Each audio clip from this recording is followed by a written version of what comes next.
The scent of copper and rain filled the grand hall, suffocating the festive air. Lisa stood frozen by the gilded pillars, her champagne glass slipping from her numb fingers. It shattered against the marble, but the sharp sound was instantly drowned out by a more visceral, tearing noise. "David, no!" A panicked voice cried out, his beta lunging forward. It was too late. On the dais, Alpha King David's jaw was locked shut. His teeth sunk deep into the pale neck of Alara, the visiting envoy. The ancient, irreversible bond snapped into place, sending a violent shockwave of raw alpha power through the room. David lifted his head, his golden eyes suddenly clearing from their feral, mate-drunk haze. They locked instantly onto Lisa in the shadows. Utter horror bled into his gaze. He had just marked another woman. So, Lisa turned her back on her king and walked away. The grand ballroom of the Silver Crown Pack plunged into a silence so absolute it felt like a physical pressure against the eardrums. The string quartet had abruptly ceased playing, the cellist's bow hovering midair. Hundreds of elite werewolves, alphas, betas, and visiting dignitaries stood paralyzed in their velvet and silk, their collective breath hitched in their throats. The air crackled with a heavy metallic tang of fresh blood, and the sudden, overwhelming scent of crushed nightshade and cedar. The unmistakable pheromonal signature of a completed mating bond. By the gilded pillars, Lisa didn't scream. She didn't collapse into a weeping heap, nor did she hurl accusations at the dais. That was what the whispering courtiers expected. For 5 years, she had been the king's shadow, his steadfast confidant, the woman who had bled beside him to secure his throne. The Luna ceremony had been scheduled for the next full moon. The tailor had finished her ceremonial gown just yesterday. Instead of breaking, a terrifying glacial calm washed over her. It started in her chest, freezing the frantic beating of her heart, and spread to her fingertips. On the raised platform, David stood trembling. Blood, Alara's blood, shone slick and dark on his lips. Alara, a political pawn sent from the Northern Territories, was slumped against his chest, her eyes wide, breathless, and overwhelmed by the sheer force of the king's claim. The intoxicating scent of a newly discovered true mate had hijacked David's senses, a biological imperative that overrode logic, loyalty, and 5 years of promises. But as the feral instinct receded, the devastating reality of his actions crashed into him. David's broad shoulders heaved. He pushed Alara away with a sudden, jarring roughness, ignoring her confused whimper, his golden eyes frantically searching the perimeter of the room.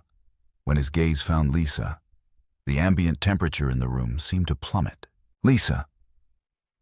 His voice echoed in her mind through the pack link, a desperate, frantic intrusion. "Lisa, wait. I couldn't stop it. The scent, it blinded me. Please."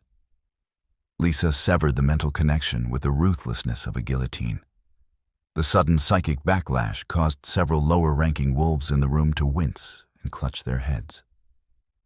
She took a step back. The heels of her silver stilettos clicked sharply against the marble. One step, then another. "Stop her!" David commanded, his voice a hoarse, ragged bark that lacked its usual kingly authority. He took a stumbling step down the velvet-lined stairs, but the new bond anchored him. Alara let out a sharp cry of pain as the physical distance between newly marked mates stretched, her knees buckling. David was forced to catch her, his face contorting in agony and self-loathing. Lisa turned. Running was for prey. She would not give the court the satisfaction of seeing her flee. She squared her shoulders, lifting her chin, and began the long walk down the center aisle. The crowd parted for her like the Red Sea, eyes averted, heads bowed in a mixture of deep respect and profound pity. She hated the pity more than the betrayal. Every step was an exercise in absolute control. She focused on the rhythm of her breathing. Inhale for 4 counts. Exhale for 4. Don't look at the tapestries she had chosen. Don't look at the banners she had stitched. As she neared the heavy oak doors of the grand hall, a figure stepped out from the alcove, blocking the exit. It was Kale, Alpha of the Obsidian Ridge Pack, the Silver Crown's most bitter rival. He had been invited as a formality, an olive branch that neither side expected to bear fruit. He was leaning casually against the brass handles, his arms crossed over his tailored charcoal suit. Unlike the golden, radiant aesthetic of David, Kyle was all sharp angles, dark ink, and shadow.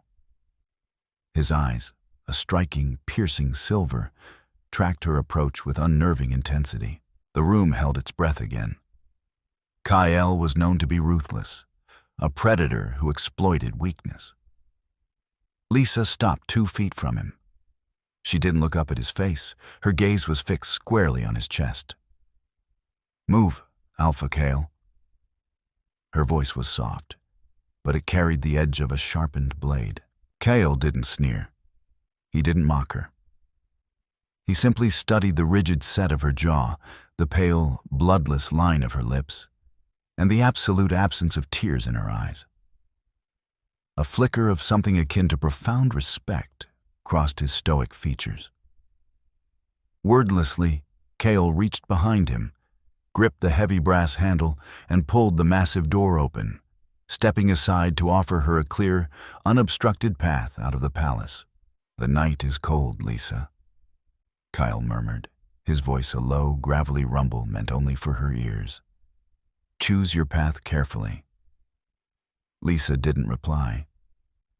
She stepped across the threshold, leaving the warmth, the betrayal, and the king behind her, and walked out into the freezing, rain-swept night. The rain began as a misty drizzle before escalating into a punishing, relentless downpour.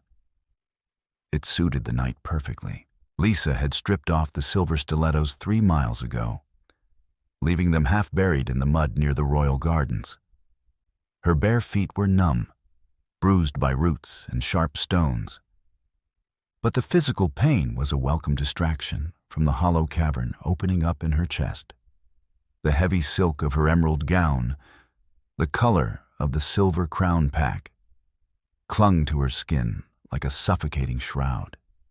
She gripped the hem and tore it up to her mid-thigh, the expensive fabric ripping with a satisfyingly violent sound, allowing her to move faster. She was heading north, toward the jagged mountain pass that served as the neutral zone between David's territory and Obsidian Ridge. She wasn't stupid. A female wolf without a pack, reeling from a shattered pre-bond, was vulnerable.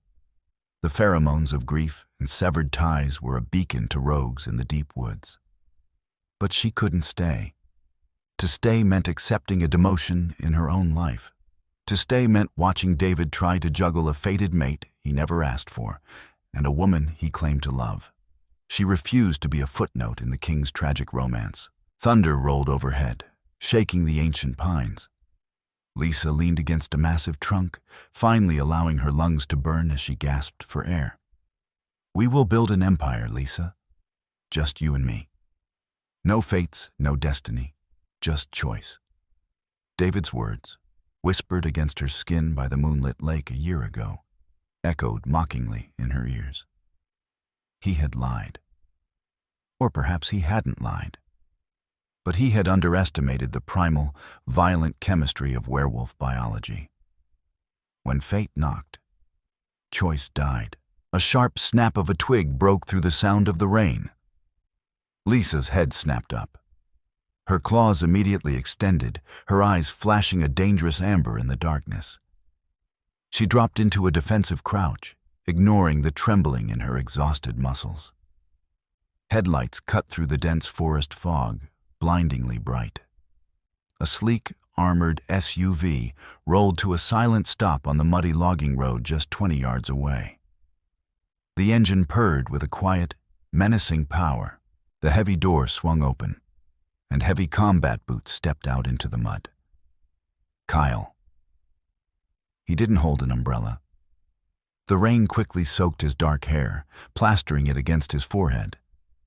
But he seemed entirely unbothered by the elements. He leaned against the open door of the vehicle, his silver eyes cutting through the gloom, fixing on her feral, defensive posture. "You're tracking me," Lisa snarled, her voice raspy from the cold. "And I'm driving home," Kyle corrected calmly, his voice easily carrying over the storm. "You happen to be walking on the only road that leads to my borders, and you are doing it in half a dress, bleeding from your feet and broadcasting distress pheromones that are currently waking up every feral rogue within a 10-mile radius. I can handle myself.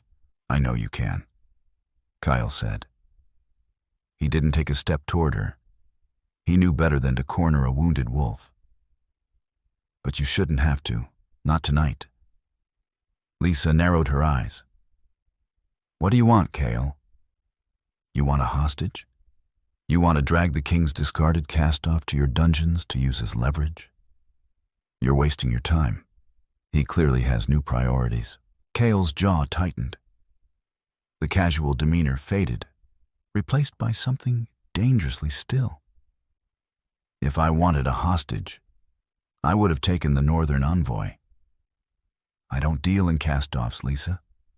I deal in assets." He reached into the back seat and pulled out a heavy, dark woolen tactical coat. He tossed it. It landed in the mud halfway between them. "My territory begins 2 miles past that ridge," Kyle said, pointing a steady finger toward the dark mountains. "Once you cross it, David's jurisdiction ends. His guards are already mobilizing. I heard the border alarms trip 5 minutes ago. He's coming for you." Lisa's breath hitched. She could feel it, a faint, frantic tugging at the edge of her consciousness. David was trying to force the pack link open again, his panic vibrating through the very earth. "He won't let me go," she whispered, a rare moment of vulnerability slipping through her iron facade. "His pride won't allow it." "His pride," Kale said, his voice dropping to a lethal octave, "means absolutely nothing on my land." Kale stepped back, leaving the door to the warm, dry interior of the SUV wide open. "You can stay here and wait for your king to drag you back to a palace where you'll be second best. Or you can get in the car. I offer sanctuary. No strings, no cages. Just a locked door and a border he cannot cross." Lisa looked at the coat in the mud. She looked at the open door. In the distance, the faint, haunting sound of a hunting horn echoed through the valley. The King's Guard. She didn't hesitate. Lisa walked forward, snatched the heavy coat from the mud, wrapped it around her freezing shoulders, and climbed into the passenger seat of Kyle's truck. Kyle shut the door behind her, sealing out the storm. The interior of the SUV smelled of old leather, pine needles, and the faint, ozone-sharp scent of Kale's Alpha Aura. It was a stark contrast to the overwhelming floral and copper nightmare she had left behind in the ballroom. Lisa huddled in the passenger seat, the oversized woolen coat swallowing her frame. She stared blankly out the window as the trees blurred past. The heater was blasting, but she couldn't stop shivering. It wasn't just the cold. It was the adrenaline crash. The physical severance of a deep emotional bond, even an uncompleted one, felt like an organ being violently extracted without anesthesia. Kale drove in absolute silence. He didn't offer empty platitudes. He didn't ask if she was okay. He kept his eyes strictly on the treacherous, winding mountain road, giving her the one thing she desperately needed right now: space. As the vehicle crested the summit, the atmosphere inside the cabin subtly shifted. A heavy, static pressure passed over them, making the hairs on Lisa's arms stand up. "The wards?" Lisa noted quietly, her voice sounding hollow. We just crossed into Obsidian Ridge, Kyle confirmed, shifting gears as they began the descent into the valley. You are officially out of Silver Crown jurisdiction. Lisa closed her eyes, letting her head rest against the cool glass of the window. A singular tear, hot and treacherous, slipped out. She violently wiped it away.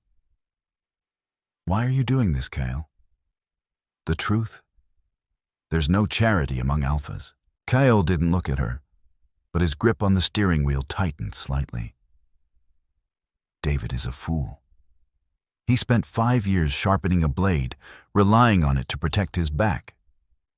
And the moment a shiny new bauble caught his eye, he dropped the blade. He paused, his profile cast in harsh shadows by the dashboard lights. I don't like seeing good steel go to waste. Lisa let out a short, humorless laugh. So, I'm a weapon to you.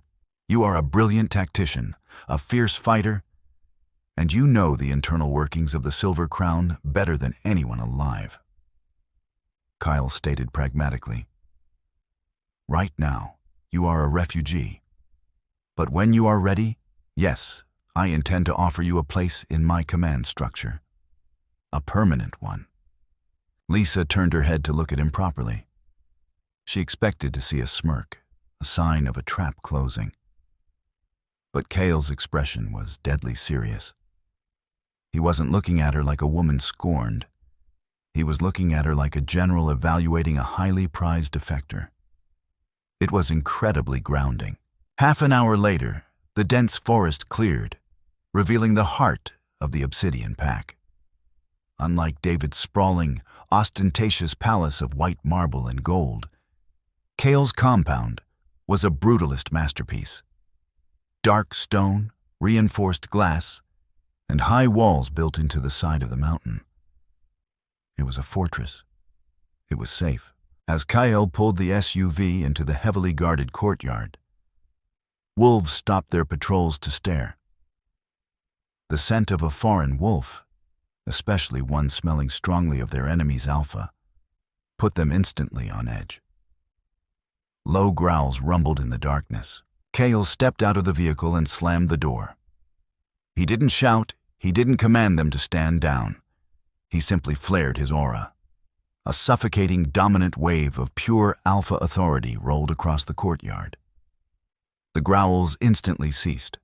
The guards lowered their heads, baring their necks in submission. He walked around the car and opened Lisa's door. My Beta Jax will show you to the guest wing.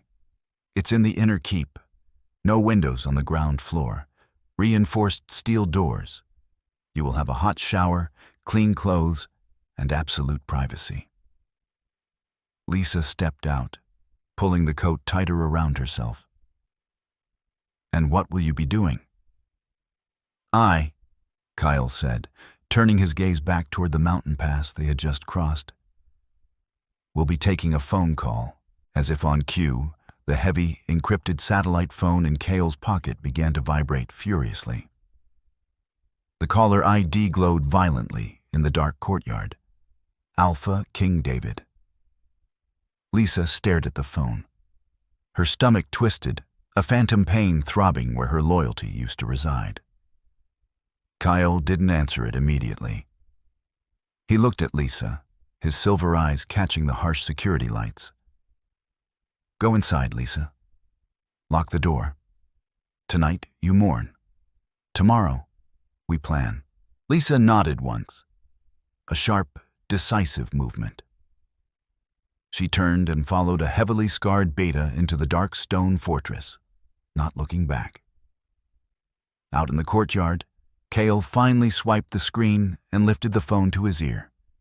He didn't even get a chance to say hello. If you touch a single hair on her head, David's voice roared through the speaker, a feral, terrifying blend of alpha command and desperate panic. I will burn Obsidian Ridge to the bedrock. Give her back, Kyle. Kyle let a cold, dark smile touch his lips. He leaned against his armored truck, the rain finally slowing to a stop. She's not a territory for you to claim, David. Cale replied softly, his voice dripping with lethal calm. And she walked here on her own 2 feet. If you want to burn my mountains, come try. But you don't get to mark a new mate and keep the old one on a leash. She is mine, David bellowed, the sound cracking with supernatural force. A massive, earth-shaking howl echoed from the distant mountains. David shifting, consumed by the madness of his own making. Cale ended the call. He pocketed the phone, listening to the distant, tortured howl of the rival king. Not anymore, Cale whispered into the night. Lisa woke to the harsh, gray light of dawn filtering through a narrow, reinforced window. For a fraction of a second, muscle memory betrayed her. She reached her hand across the mattress, expecting the familiar warmth of silk sheets and the steady, rhythmic breathing of the king. Her hand met rough-hewn cotton and cold air. The memories of the previous night crashed into her like a physical blow. The metallic scent of blood, the snap of David's teeth, the agonizing tearing of the psychic tether that had anchored her to the silver crown for 5 years. She sat up sharply, her breath catching in her throat. The silence in her head was deafening. The pack link, once a constant, comforting hum of hundreds of interconnected minds, was gone. It felt as though an entire sensory organ had been amputated in the dark. She swung her legs over the edge of the iron-framed bed. Kyle had provided her with sanctuary, true to his word. The room was austere but warm, the adjoining bathroom stocked with unscented soaps that wouldn't agitate her heightened, stressed senses. Folded neatly on a dark oak dresser was a set of clothes: black tactical trousers, a fitted charcoal Henley, and a pair of perfectly sized combat boots. No emerald green, no silk, no markers of a prospective Luna. It was the wardrobe of a soldier. It was exactly what she needed. Dressing quickly, Lisa splashed cold water on her face, staring at her reflection in the steel-rimmed mirror. Her amber eyes were dull, rimmed with the exhaustion of a sleepless, traumatic night. But her jaw was set. She would not mourn a man who was currently waking up with the taste of another woman's blood on his tongue. When she stepped out of the guest quarters, Jax, the heavily scarred beta from the night before, was waiting in the stone corridor. Up close, the brutal slashes across his face told the story of a wolf who had survived the front lines. He didn't offer a pitying smile, nor did he bow. "Alpha Cale is in the war room," Jax said, his voice a low, gravelly rasp. "He requested your presence, provided you were ready. If not, the kitchens are to the left. I'm ready," Lisa replied smoothly, masking the hollow ache in her chest. Jax led her through the labyrinthine halls of Obsidian Ridge. The fortress was entirely functional, built for defense rather than aesthetics. There were no tapestries depicting glorious victories, only weapon racks, strategic maps etched into slate, and wolves moving with quiet, disciplined urgency. The war room was a cavernous space dominated by a massive circular table carved from a single slab of obsidian. Kyle stood at the far end, illuminated by the harsh overhead tactical lights. He was studying a topographical map, his dark hair pulled back, revealing the sharp, aristocratic lines of his jaw. He looked up as she entered, his silver eyes locking onto hers. He didn't ask how she slept. "Good morning," Kyle said, gesturing to a steaming mug of black coffee on the table near a vacant chair. "Sit." Lisa took the seat, wrapping her cold hands around the mug. "What is the situation?" Kyle slid a tablet across the slick stone surface toward her. "David is unraveling. His border patrols have tripled since midnight. He's stationed 3 heavy infantry units along the river, and his emissaries have been burning up our communication lines, demanding your immediate extradition." Lisa stared at the blinking red dots clustering along the digital border map. On what grounds? I am not a sworn member of the Silver Crown.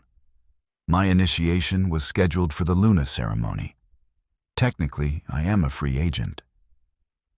He's claiming you possess classified state secrets, Kyle said, the corner of his mouth twitching in a humorless smirk. Which is true. You designed half of his security protocols. Is he threatening war? Lisa asked, her voice steady despite the sudden spike in her heart rate. He's posturing, Kyle replied, leaning his hands flat against the table. His pack is currently destabilized. The sudden, violent introduction of a new Luna, especially a foreign one, creates immediate political shockwaves. His elders will be demanding answers, and his newly marked mate is likely bedridden from the trauma of a forced bond. He doesn't have the internal stability to launch a full-scale invasion today. Lisa closed her eyes, visualizing the chaos in the Silver Crown Palace. David pacing the floors, fighting the biological pull to remain by Alara's side, while his mind violently rejected the reality of what he had done. He will come to the border, she said softly, opening her eyes. He won't trust an emissary. He will come himself. I know, Kale said softly. He's already there. He's been standing at the crossing for 2 hours in the freezing mud, demanding an audience. Lisa's grip on the mug tightened until her knuckles turned white. You don't have to face him, Kale continued, his tone shifting from commander to protector, a subtle but distinct softening. I can send Jax to turn him away.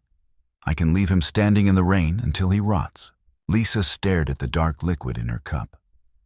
Running from David last night was survival. Hiding from him today would be cowardice. She needed to sever the tie permanently, to look him in the eye and show him exactly what he had thrown away. No, Lisa said, standing up, the chair scraping sharply against the stone floor. Bring me to the border. It's time to abdicate my unofficial throne. The fog clung to the jagged pines like bruised cotton. The border between Silver Crown and Obsidian Ridge wasn't marked by a fence, but by a deep, roaring river that cut through the mountain pass. A single, heavy iron bridge spanned the rushing water, acting as the neutral crossing point. Kyle drove the armored SUV to the edge of the bridge, parking it parallel to the tree line. He cut the engine. For a moment, the only sound was the violent churning of the river below. On the opposite side of the bridge stood Alpha King David. Lisa's breath hitched. From a distance, he still looked like a god, forged in gold. But as she stepped out of the vehicle and walked onto the slick iron grates of the bridge, the illusion shattered. David looked wrecked. His usually immaculate golden hair was damp and disheveled.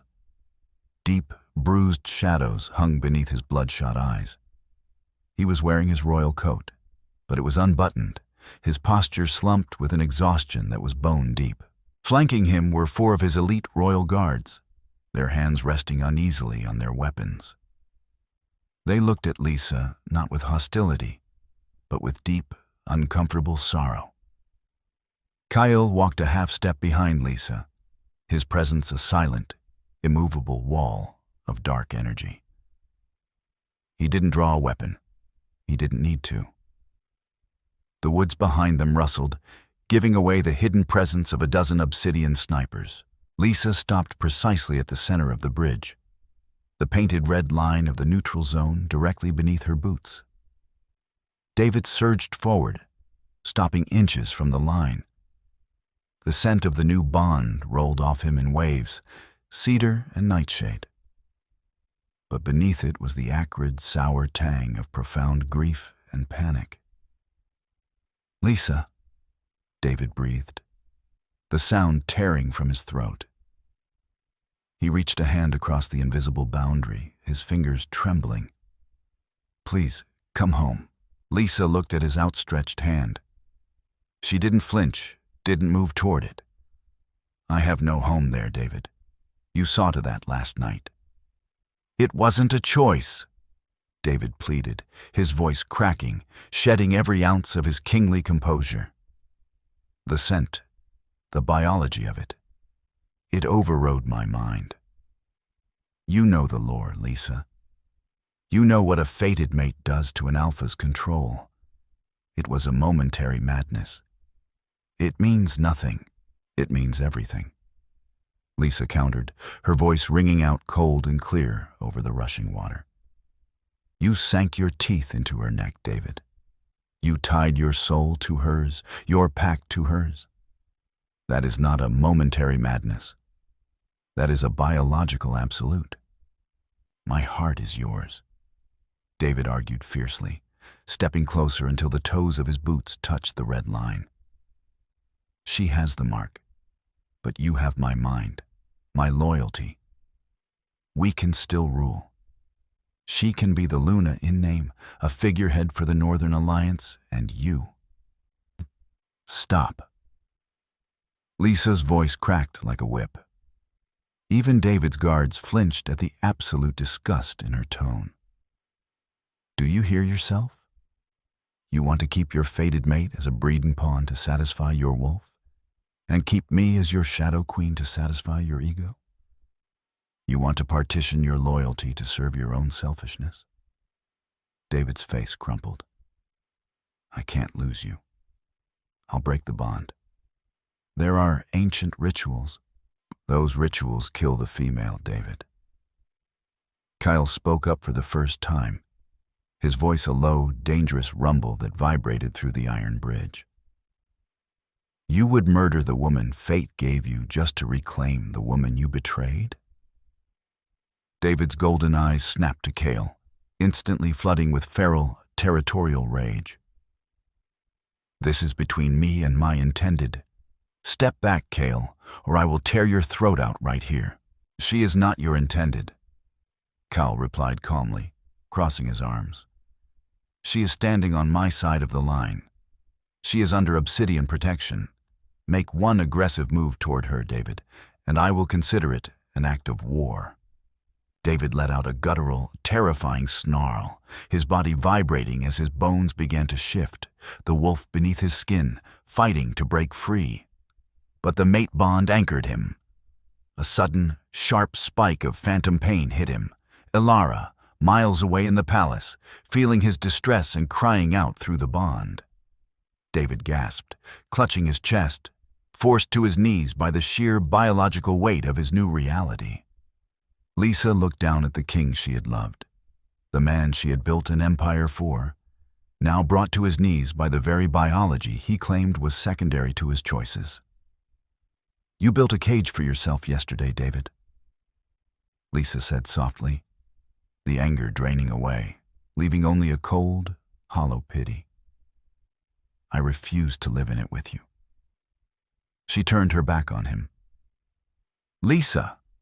David roared, a sound of pure, unadulterated heartbreak that echoed through the valley. She didn't stop. She walked back to Kale's SUV, the heavy thud of her combat boots against the iron bridge marking the steady, undeniable rhythm of her departure. She climbed into the passenger seat, staring straight ahead. Kyle lingered for a fraction of a second, locking eyes with the broken king on the bridge. He offered no gloating smile, only a solemn nod of finality, before turning and getting behind the wheel. As they drove away, leaving the silver crown behind forever, Lisa finally took a deep, shuddering breath. The ghost was exorcised. 3 days later, the rain returned, washing away the last lingering sense of the border confrontation. Lisa had settled into the brutalist rhythm of Obsidian Ridge. The pack was entirely different from the Silver Crown. There were no lavish banquets, no whispering courtiers vying for favor. It was a military state, run on strict meritocracy and absolute discipline. And Kale was true to his word. He didn't treat her like a fragile refugee. He treated her like a general. They were in the war room, the massive obsidian table scattered with topographical maps and intercepted communication transcripts. Jack stood by the door, silently observing as Lisa highlighted a series of supply routes with a red tactical marker. David's logistical lines are overly reliant on the eastern valleys, Lisa explained, her voice steady and professional. He prioritized the aesthetic preservation of the western forests, which means 80% of his winter grain and medical supplies funnel through a single, highly vulnerable gorge. Kyle leaned over the table, his silver eyes tracking the red line she had drawn. If we choke that gorge, we cut off his capital in 2 weeks. Yes, Lisa agreed. She paused, the marker hovering over the map. But forcing a famine targets the civilian population, the elders, the pups. It's an effective siege tactic, but it's cruel. Kyle looked up, studying her face intently. I didn't say we were going to choke it. I just wanted to know if we could. He straightened up, crossing his arms.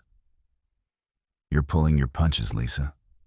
Lisa set the marker down, a defensive edge creeping into her posture. I am giving you accurate strategic analysis. You are giving me defensive analysis, Kale corrected, his voice low and challenging. You are showing me how he operates, but you are deliberately withholding the fatal flaws you built into his system. You're still protecting him. I am not protecting him. Lisa fired back, her amber eyes flashing with a sudden, fierce heat. I owe him nothing. Then why hesitate? Kyle stepped closer, closing the distance between them. The ambient temperature in the room seemed to rise, charged with a strange, magnetic tension. You spent 5 years as the architect of the Silver Crown. You know every blind spot, every cracked stone in his fortress. Yet, you only show me the standard vulnerabilities. Lisa looked away, her jaw tight. Because if I hand you the keys to his destruction, I become the villain of my own story. I become the bitter, scorned woman who burned down an empire because she was passed over. No, Kyle said softly, his tone losing its commanding edge. He reached out, his large, calloused hand gently gripping her chin, forcing her to look at him. His touch sent a strange, grounding warmth through her skin, a stark contrast to the volatile electric shocks of David's touch. You become the strategist who neutralized a volatile, unstable threat to the region. David is bleeding. The Northern Pack smells it. Kale released her and tapped a heavily redacted file sitting on the edge of the table. Our scouts intercepted this an hour ago. The Northern Pack, Alara's people, aren't just celebrating a new Luna. Alpha Fenrir, Alara's father, is moving 3 battalions of heavy armor toward David's northern border under the guise of an honor guard for his daughter. Lisa's blood ran cold. She snatched the file, scanning the intercepted logistics. This is an invasion force. They aren't coming to celebrate. They are coming to occupy. David's pack is fractured. Kyle continued grimly. Half his warriors are questioning his stability because he broke a 5-year vow in front of the entire court. His mind is split between the biological pull of his new mate and his psychological obsession with you. He is blind to the knife Fenrir is holding to his throat. If the North takes the Silver Crown, they control the entire valley. Obsidian Ridge will be surrounded. Lisa stared at the map. The pieces clicked together with horrifying clarity. Alara hadn't just been a political pawn, she was a Trojan horse. Fenrir knew David's legendary lack of self-control when it came to primal instincts. He had sent his daughter, banking on a fated mate bond snapping into place and throwing the Silver Crown into chaos. He's going to lose the throne, Lisa whispered. the reality settling heavily over her. The empire she had bled to build was about to be swallowed by the North. Kyle watched her, his expression unreadable. The question is, Lisa, do we let him fall, or do we intervene? Lisa looked from the map to Cale's piercing silver eyes. He was offering her the ultimate choice. She could wash her hands of it and watch David reap the devastating consequences of his betrayal. Or she could use Obsidian Ridge's power to save the pack she once loved, cementing her place not as a queen, but as a savior who operated from the shadows of a rival territory. Lisa picked up the red tactical marker. She didn't draw a line on the border. She drew a sharp, brutal X directly over David's northern communication hub. I built a backdoor into their encrypted frequency matrix, Lisa said, her voice devoid of hesitation, hard as forged steel. I can blind the northern battalions before they even cross the river. But if we do this, Cale, we don't do it to save David. We do it to conquer the North. A slow, predatory smile spread across Kyle's face. It was a terrifying, beautiful thing.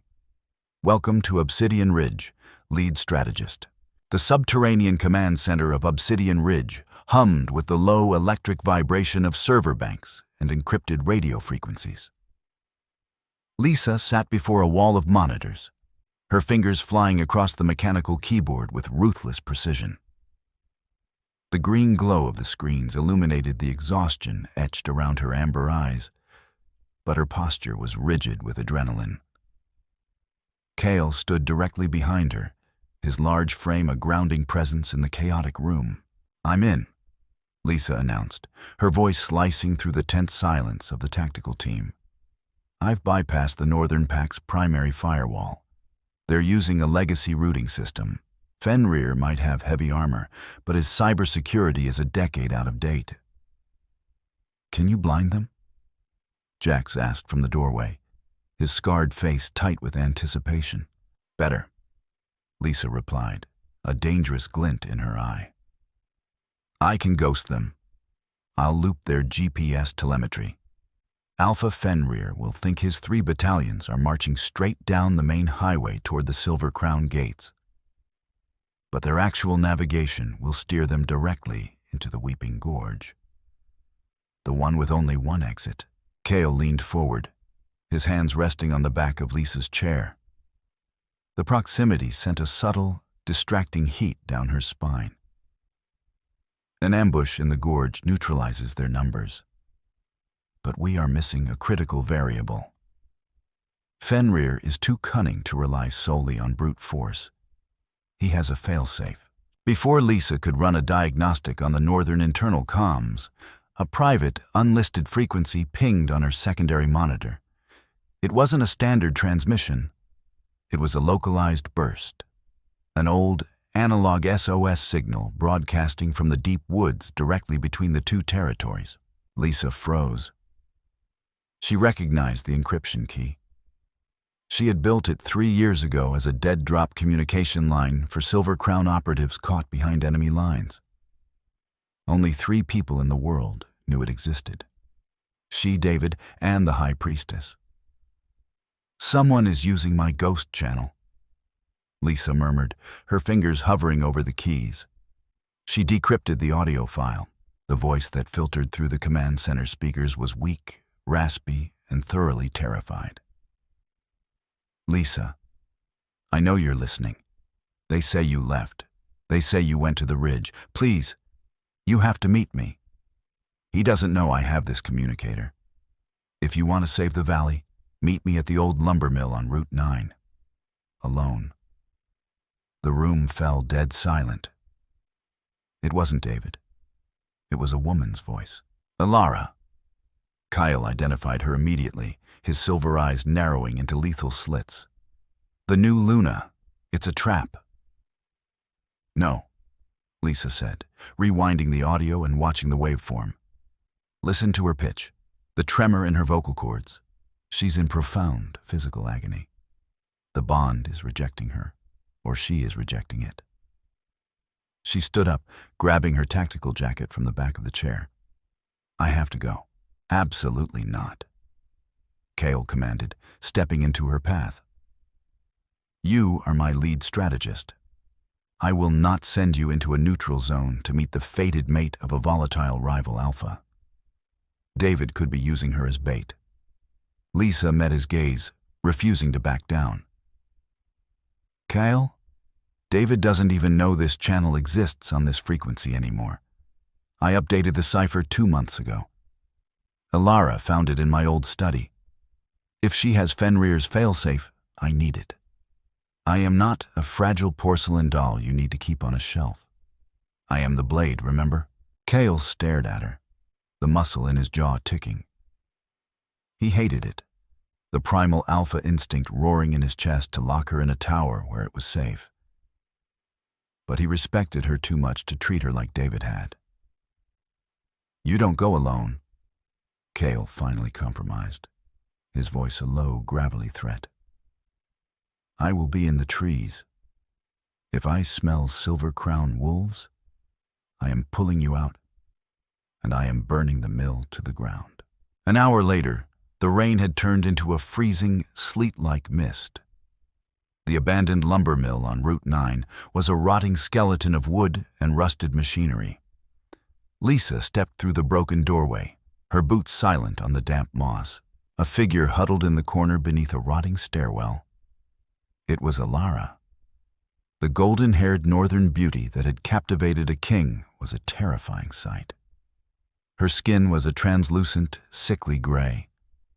Dark, bruised veins spiderwebbed up her neck from the jagged bite mark on her collarbone.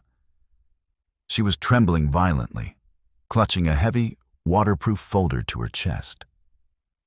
You came, Alara whispered, tears spilling over her bloodshot eyes.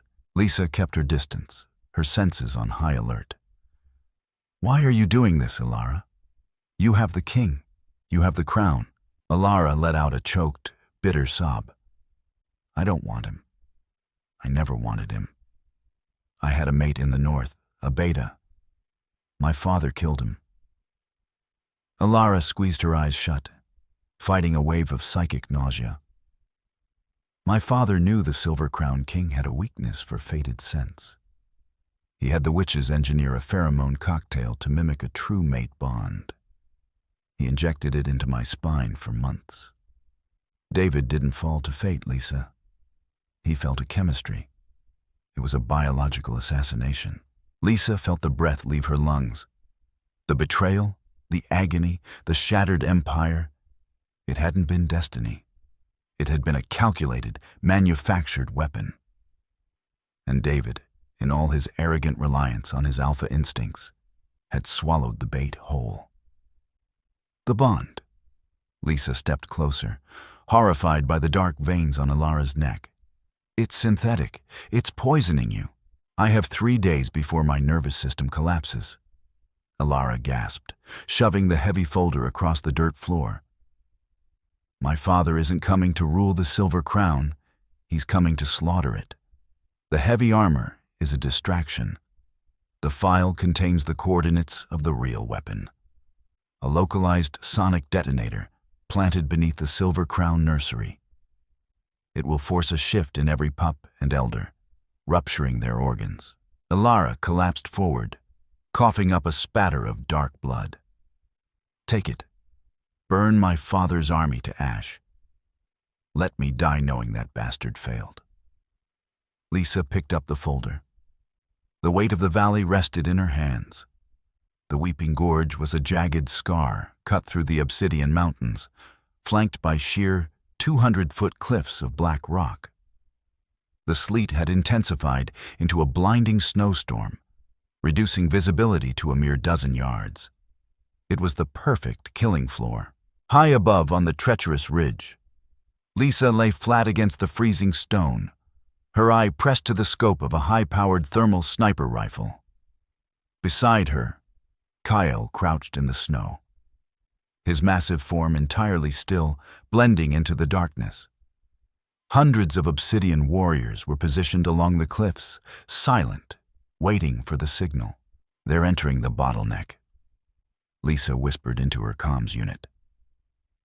Through the thermal scope, the massive convoy of Northern heavy armor glowed bright orange against the freezing blue landscape. Alpha Fenrir had taken the bait. His ghosted GPS had led him directly into the trap, but Lisa's mind was racing on two fronts. She had already dispatched Jax and a specialized Obsidian strike team to the Silver Crown borders to dismantle the sonic detonator beneath the nursery.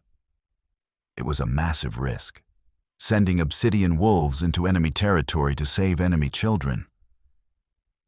But Kale hadn't hesitated when she told him the plan. He wasn't a monster. He was a king who protected the innocent, regardless of their pack. "Hold the line," Kale murmured, his deep voice resonating in her earpiece. "Let the vanguard pass the choke point."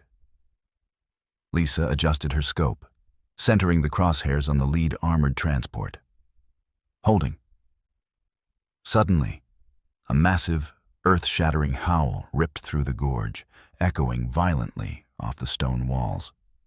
It wasn't an obsidian wolf. It was a sound woven with pure, desperate madness.